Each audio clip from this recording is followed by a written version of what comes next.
my dog's gonna sit here and enjoy my review today of Gumby the movie. I wanted to review more movies celebrating anniversaries this year, so I did the Goofy movie, and now we're doing the Gumby movie, which came out in 1995. 25th anniversary this year, I believe, of this movie, which is, or 30th anniversary, something like that. I can't remember which one. That's wild to me that this movie's that old. Because honestly, it's a movie that feels older than that. Gumby's a weird property. Gumby was like a thing in the 50s. That's when it started. But the version in the 50s, I do not recommend. It is very bad. The animation quality is actually pretty terrible. And the voice acting is weird. It has this echo thing to it. The designs and stories are not anything like you would come to know from Gumby. But then the 60s kind of became the more classic version of Gumby. And then I think Gumby disappeared for a while in the 70s. I can't remember exactly. But then he came back in the 80s with some new episodes. And then he disappeared again. And then they just made a Gumby movie, which is so bizarre. Gumby's a weird character. Because there's no real way to describe Gumby other than he's Gumby. And he is very much a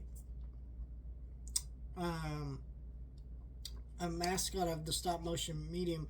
But I think that's because the idea of Gumby is so simple. Like, anybody can make Gumby out of clay. All these characters are very simple.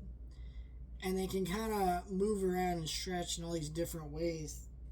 And that's really the point of those shorts. And so, there's a lot of those shorts that are actually pretty good and pretty fun to watch. And I like Gumby. But they're not like 22-minute episodes. They're just kind of like 10-minute episodes. So, it's kind of weird that they wanted to make a Gumby movie out of this. And I actually enjoy this movie on a nostalgia level. I remember this movie being on Netflix and I was kind of being fascinated by Gumby as just a weird kind of creation. As someone who always loves stop motion, but this is such a weird movie. I don't really understand this movie. I couldn't imagine watching this movie in 1995 because this movie feels like a movie that was made in the 1980s, 60s, and a little bit of the early 90s all in one.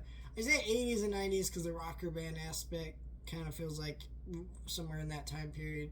But the rest of the movie feels very 1960s. Also, there's like Star Wars references in this where like Gumby's like basically battling a Gumby clone with a lightsaber, which is a very cool sequence, by the way. The thing about this movie is there's not really a story to it. And a lot of it is just meandering around. So it can actually be quite boring because this movie's an hour and a half movie without really a plot to it. And normally Gumby episodes, like I said, they're 10 minutes. So them not having a story and them just kind of doing their own thing is whatever. Also, Pokey's like way more depressing in this movie than I remember. Like, he's negative the entire fucking time in the movie. The villains of these movies, the blockheads, were fun. They're kind of classic Gumby characters. But, like, I don't know. The music's fun in this movie with the rock band and stuff. But overall, I think this movie is just so weird and bizarre.